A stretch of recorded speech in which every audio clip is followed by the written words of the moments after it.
we're in for real trouble. We don't like having to tell you that, but, you tune in to get the truth. And everything's falling into place. You get all sorts of infighting going on regarding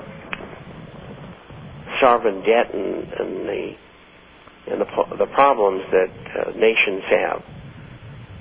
Nations get into trouble, usually, because bankers and others make mistakes. In this case, there wasn't any mistakes, man. It was all done deliberately. And so this is very unique. They're going for world government this time. And so it's not the result of bad decisions. Sure, in 29 we had 90% margin. We get 50% today. But the thing that really triggered the depression in 1928-29 was option arms, loans to buy houses that had several different outcomes. You pay interest, in part of the principal, and you could do this, that, and the other thing. And the point is that that's what started the whole problem. And people were too highly leveraged. And then that was followed by a collapse, and the Fed deliberately pulled the money out of the market, I should say economy, and it collapsed. Then they were trying to put it back in again. It didn't work. They were supposed to be finding out this time whether trillions of dollars in injections are going to work. What's the answer? I don't know. But I do know there's a lot of trouble out there.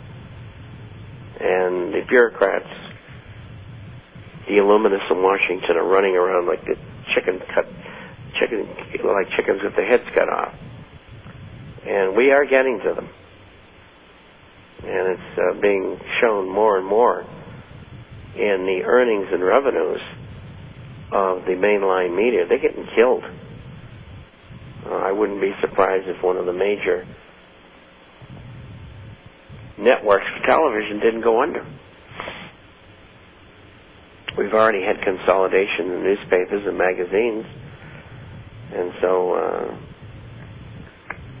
maybe in time the internet and talk radio are probably the only thing that might be on the air. The main reason is nobody believes what they're saying anymore. They've lied so often.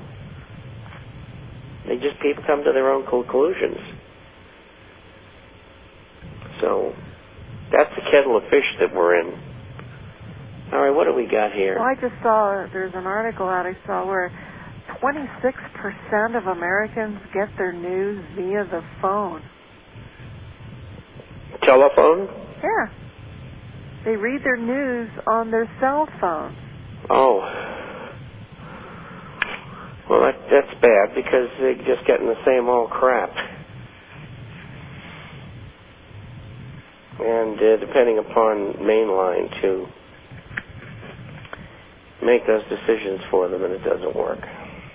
Yeah, it's just amazing, that's a big percentage, I think. It is. But, we haven't got to them yet.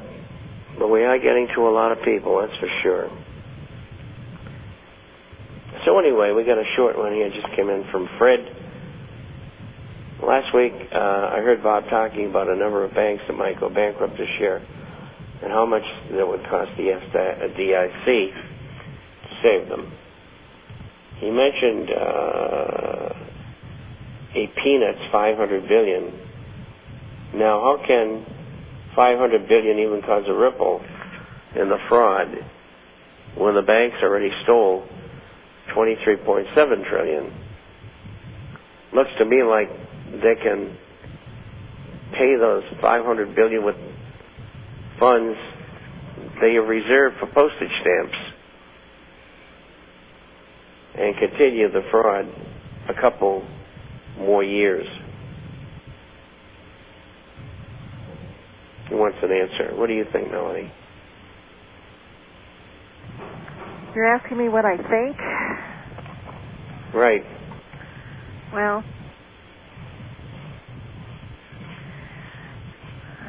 let's hear your question first, Bob, or your answer first. Okay. He has a point, but they're going to have hyperinflation this year. How long it'll last remains to be seen. They have cut back M3, money and credit, and they have also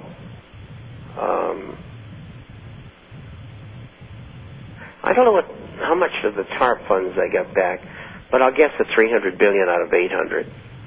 See, it's still $500 billion out there, and I don't see them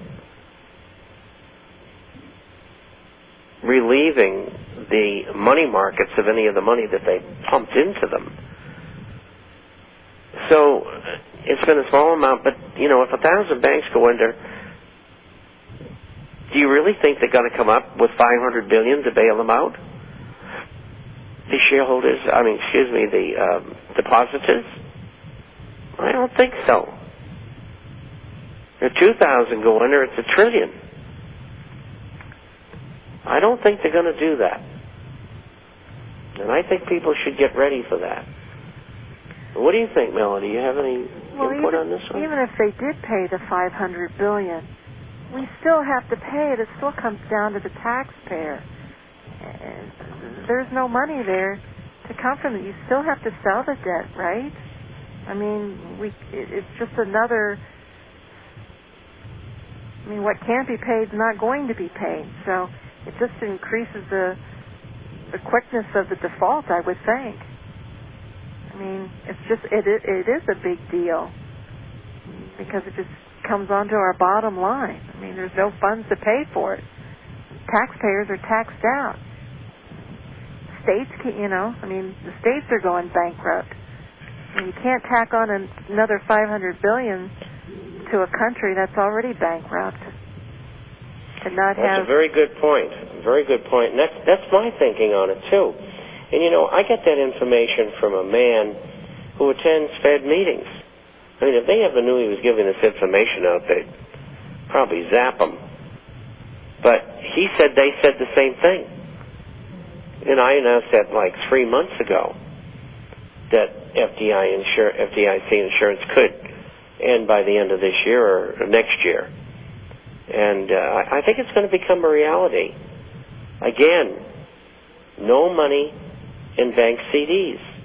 No large amount of money in a bank. 3 months operating expenses for individuals, families. 6 months operating expenses for businesses. Because you got to have cash flow. You got to use the banks to do business.